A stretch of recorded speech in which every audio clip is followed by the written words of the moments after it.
할렐루야. 수요일 저녁을 맞이하여 하나님께 무릎 꿇은 여러분들을 축복합니다.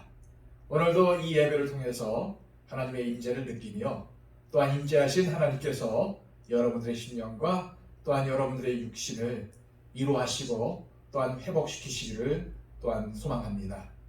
기도하겠습니다. 하나님 감사합니다. 오늘 이 수요일 저녁 하나님 앞에 머리 숙여 예배합니다.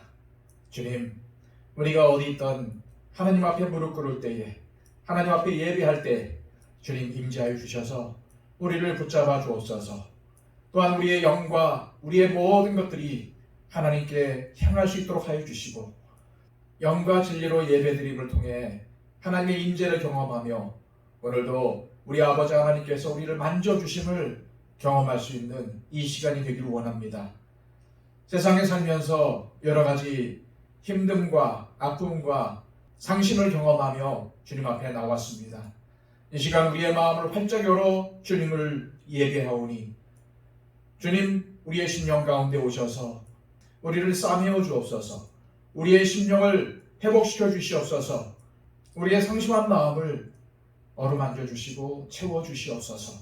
그리하여 이 시간 주님을 바라볼 때에 주님으로부터 오는 힘을 공급받게 하여 주시고, 오늘도 주님의 만져주심으로 회복되어 다시금 세상을 살아나갈 수 있는 힘을 얻을 수 있도록 인도하여 주옵소서.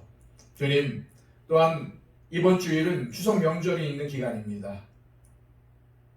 반가운 가족들과 친지들을 만나볼 텐데 주님, 그들에게 예수님의 향기를 내뿜을 수 있도록 인도하여 주시고 선한 영향력을 끼칠 수 있도록 하여 주옵소서. 그리하여 그들이 믿지 않는 심령들이라면 예수님을 담대히 전하며 예수님의 사랑을 드러낼 수 있는 시간들이 되기를 원합니다. 기쁜 명절 잘 지낼 수 있도록 인도하여 주시고 다시금 주일날 만나 뵐 때에 기쁨으로 만나볼 수 있도록 우리 성도들 한 사람 한 사람을 지켜보아여 주옵소서. 이 예배의 시종을 주님께 맡기오며 예수 그리스도의 이름으로 기도하옵나이다. 아멘. 찬송가 427장 함께 찬양드립니다.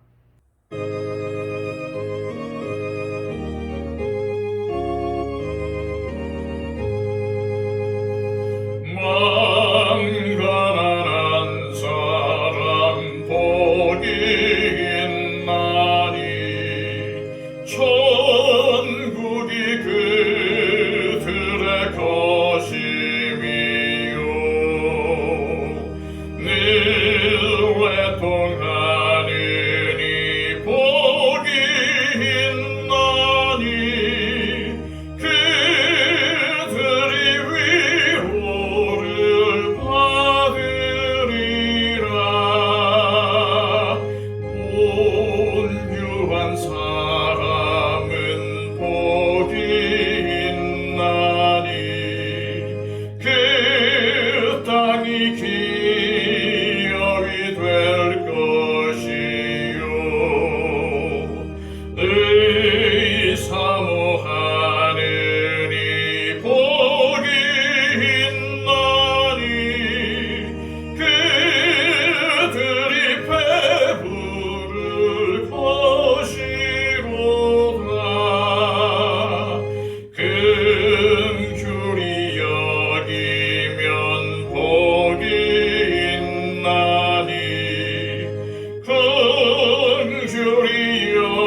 아멘.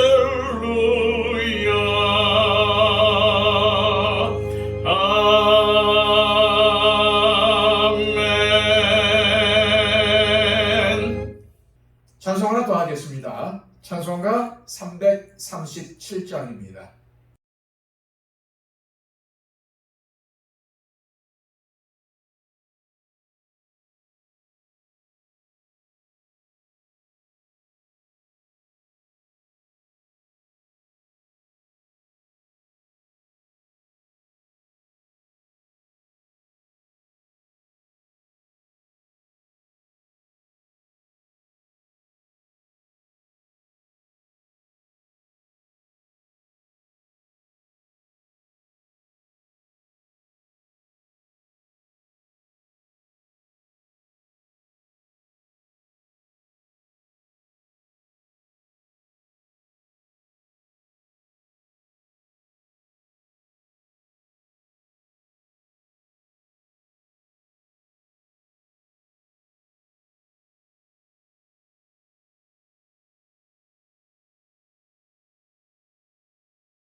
이 시간 우리에게 주시는 하나님의 복된 말씀은 신약성경 마가복음 9장 30절로 37절까지의 말씀입니다.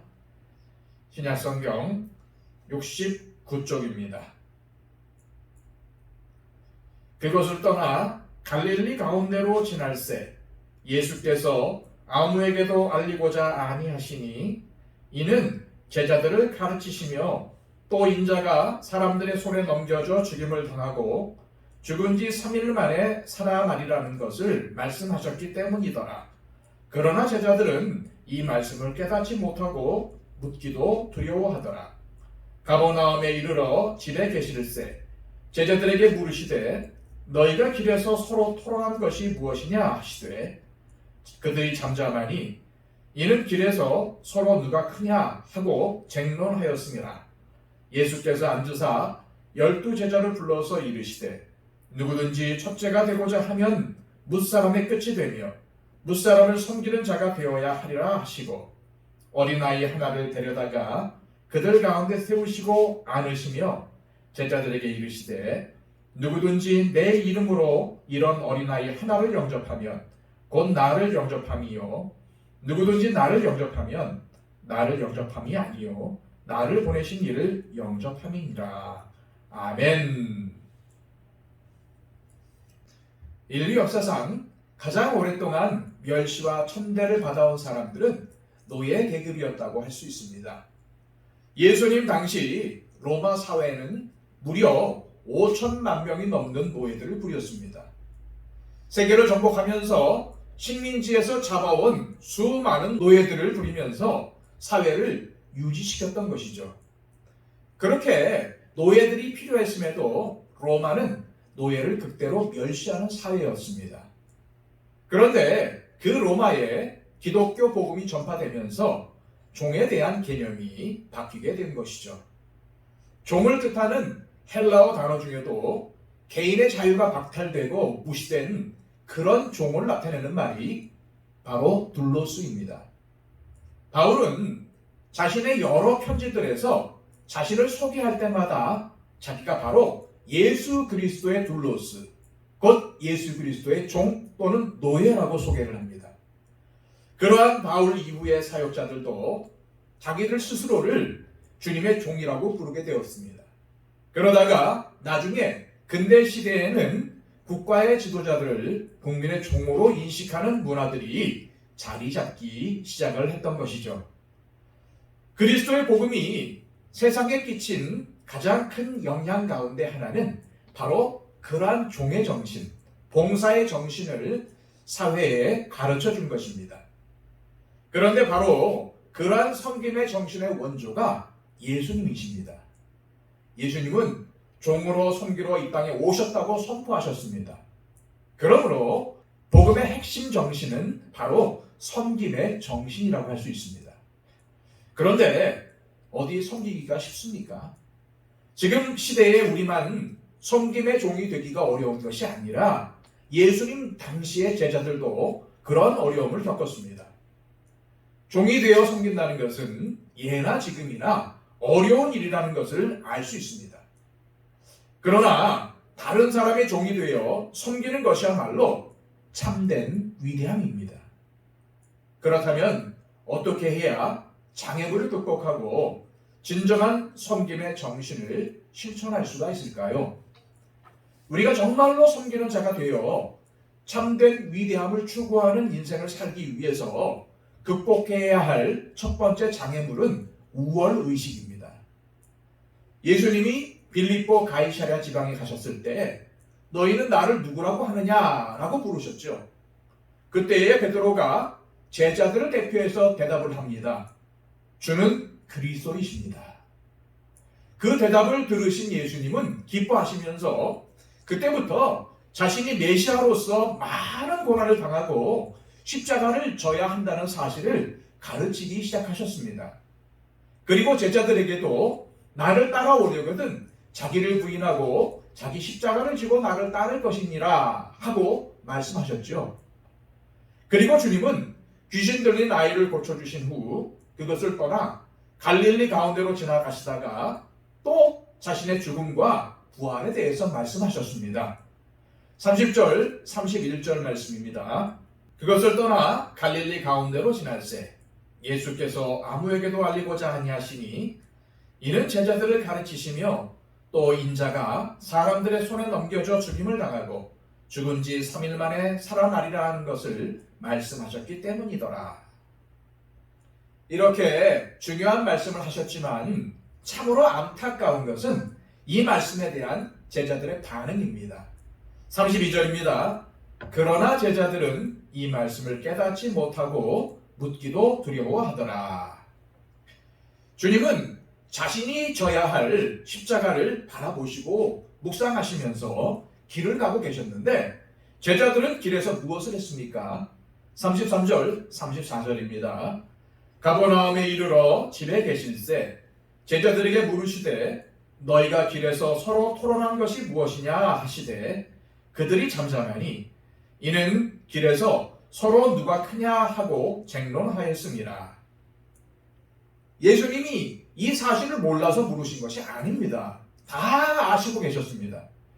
그들의 대화를 들으셨어요. 그러나 확인하기 위해서 그리고 본격적인 가르침을 주시기 위해서 물어보셨던 것입니다. 예수님은 십자가를 생각하시면서 묵묵히 그 길을 걷고 계셨는데 제자들은 그 길에서 누가 크냐라며 싸웠다는 것입니다. 제자들은 왜 이러한 논쟁을 하게 되었을까요? 아마도 예수님께서 높은 산에 올라가서 변형되셨을 때 어쩌면 베드로, 야고보, 요한 이 세 명만 데리고 가셨으니까 기고만장해진 이 세 명이 자기들이 특별한 존재라고 했을 가능성이 아주 높습니다. 또 나머지 9명을 없이 여겼을 것입니다. 베드로와 야고보와 요한이 산을 내려와 보니까 귀신 들린 나이의 아버지가 아이를 데려왔는데 이 9명의 제자들은 못 고치고 있으니까 한심하다고 하면서 도발을 했을 가능성이 아주 높습니다.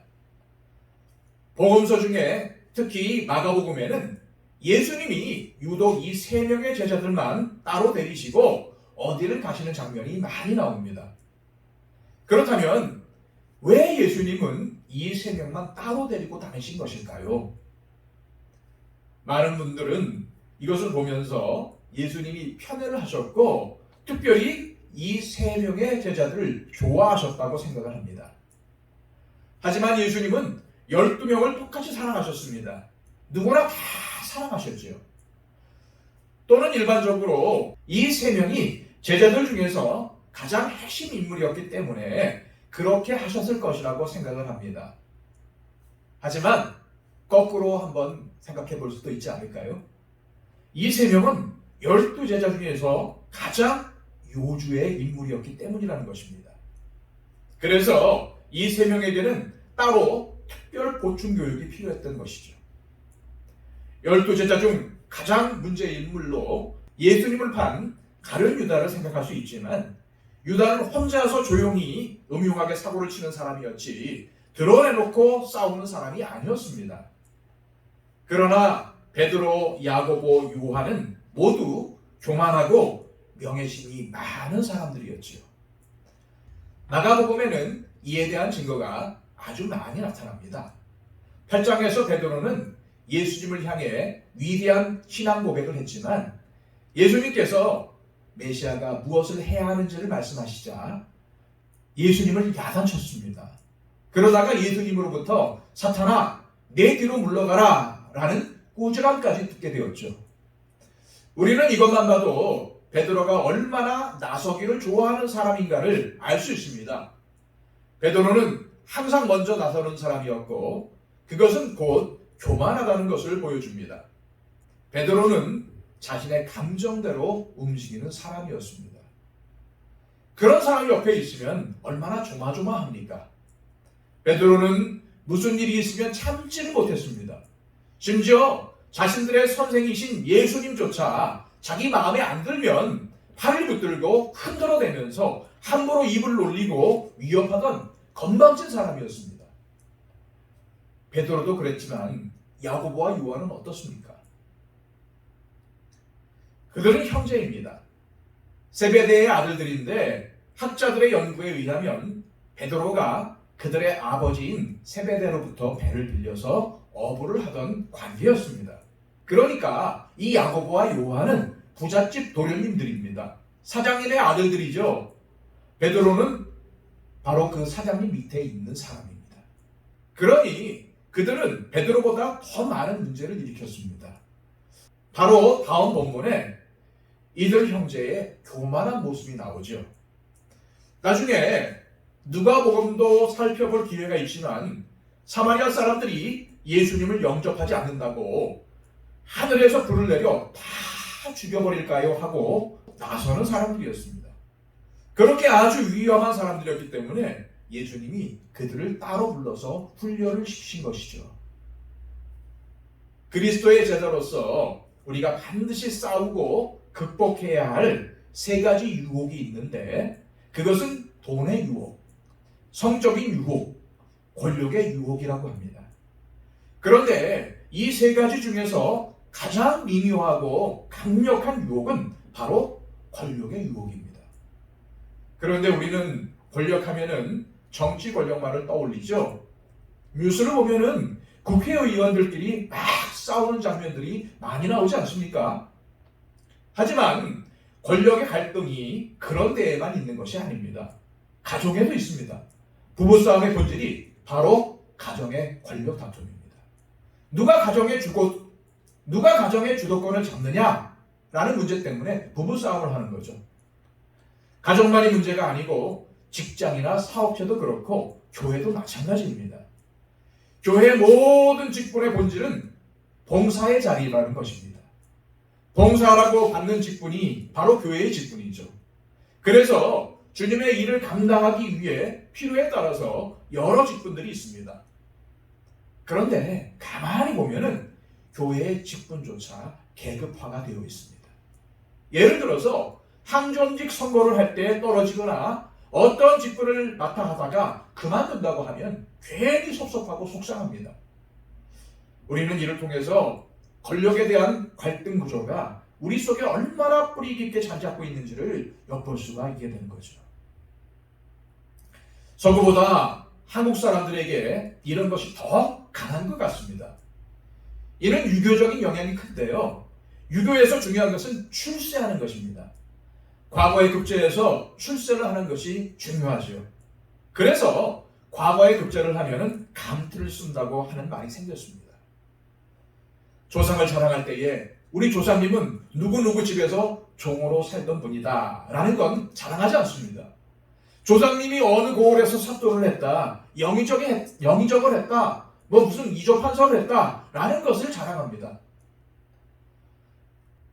우리 한국 사람들에게 있는 또 다른 문제가 바로 서열의식입니다. 처음 보는 사람들끼리 만나면 가장 궁금해하는 것이 뭘까요? 그렇습니다. 바로 나이입니다. 내가 한 살이라도 더 위면 괜히 형님이 된 것 같아서 어깨에 힘이 들어가고 나이가 어리면 괜히 숙이고 들어갑니다. 한국의 초기 선교사들 중에 언더우드 선교사님이 한국에 새로 도착한 후배 선교사를 교육할 때에 이렇게 말을 했다고 합니다. 한국은 모든 것이 다 권력 구조다. 그래서 윗자리, 아랫자리를 잘 구분해야 한다.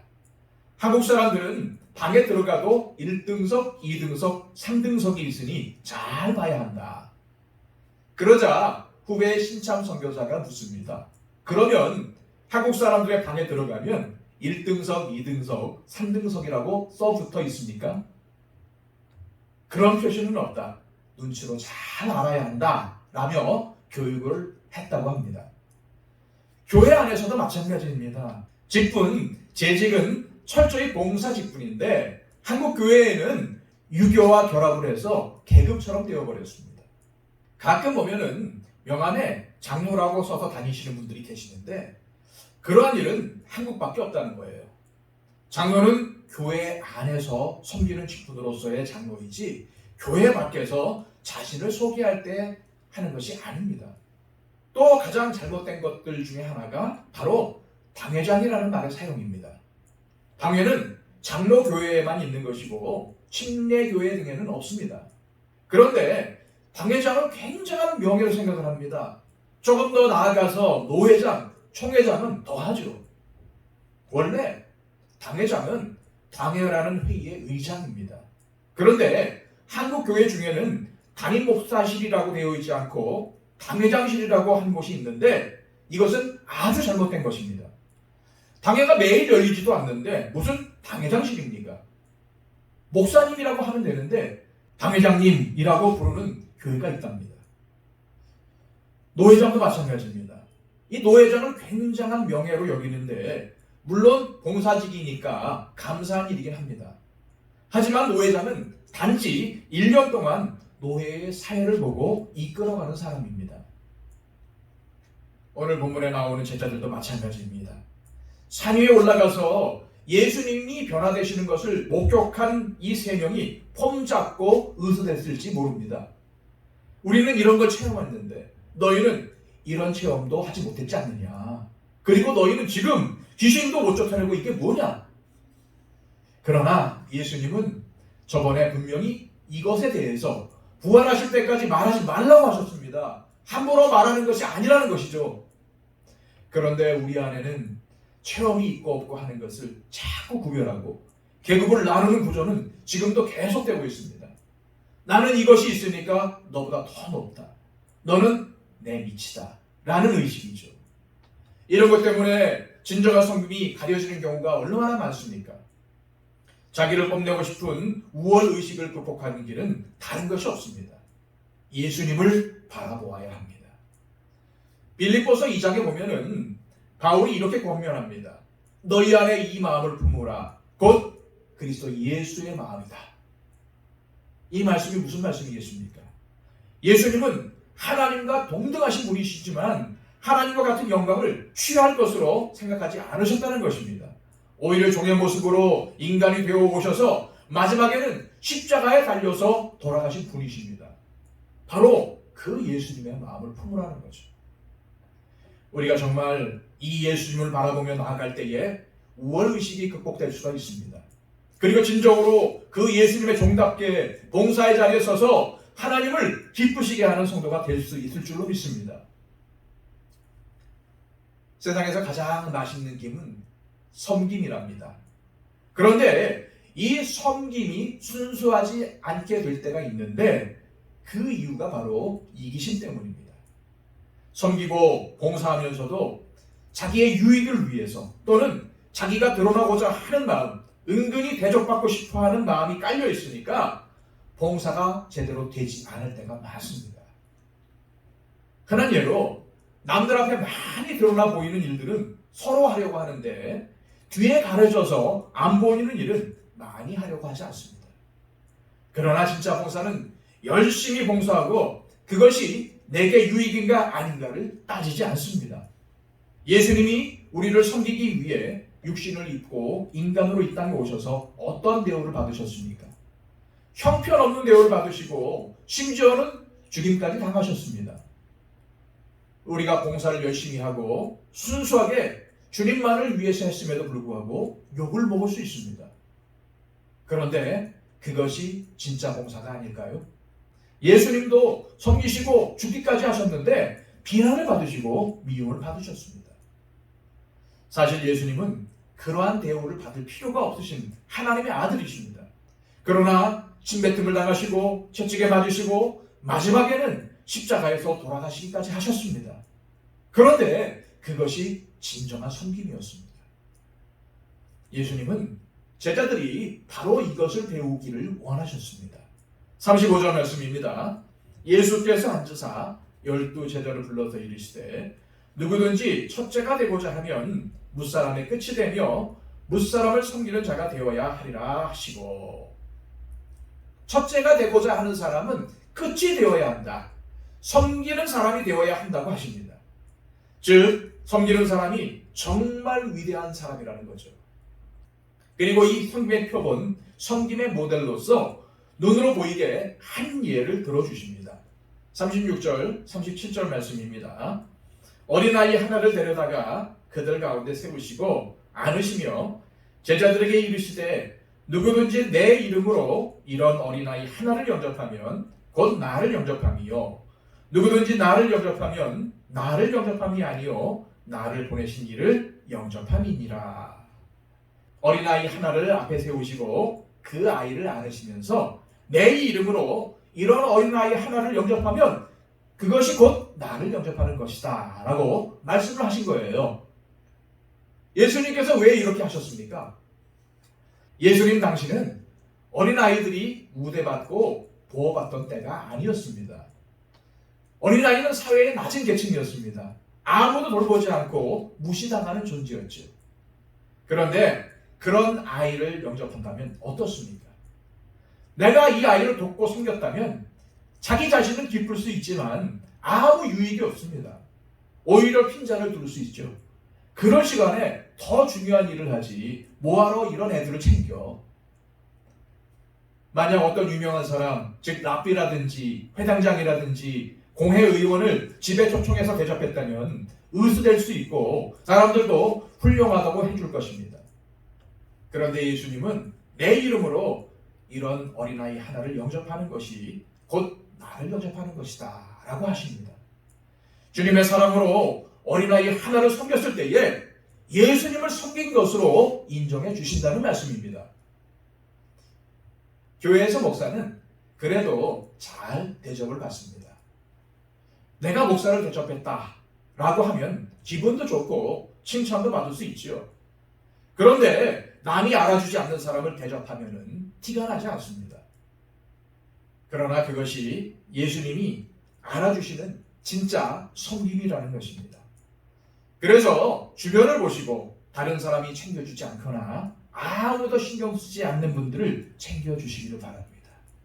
그리할 때에 예수님께서 그분의 섬김을 인정해 주시는 것입니다. 그렇게 섬길 때에 우리가 이런 이기심을 극복할 수 있게 됩니다. 그러면서 남들을 위해 정말 살아갈 수 있는 예수님과 같은 마음을 점점 가지게 됩니다. 그것이 정말로 섬기는 사람이고 참된 위대함이라는 것입니다. 우리 안에 뿌리박고 있는 이기심을 뛰어넘어 진정한 섬기는 사람이 되는 훈련을 통해서 주님께서 우리 안에 있는 이기주의를 성령의 불로 태워주시고 이웃들을 향한 마음으로 열어주실 줄로 믿습니다. 찰스 콜슨이라는 사람은 예수님을 알기 전 닉슨 대통령의 보좌관으로 있다가 거듭난 후에 교도소에서 죄수들을 전도하는 전도자로 다시 태어난 사람입니다. 그는 자신이 쓴 책에 미국 의회 역사상 가장 감동적인 순간에 대한 이야기를 했습니다. 그 순간은 테레사 수녀가 미국 국회를 방문하여 연설하던 때였다고 합니다. 미국 사람들은 대부분 연설 때 연설자에게 큰 박수를 아끼지 않는데 이상하게도 테레사 수녀가 연설을 마치자 그 누구도 박수를 치지 않고 오히려 침묵만이 감돌았다고 합니다. 그들은 숨막히는 감동과 전율이 그들의 가슴과 목을 누르고 있었기 때문에 박수를 칠 여유조차 없었던 것이었죠.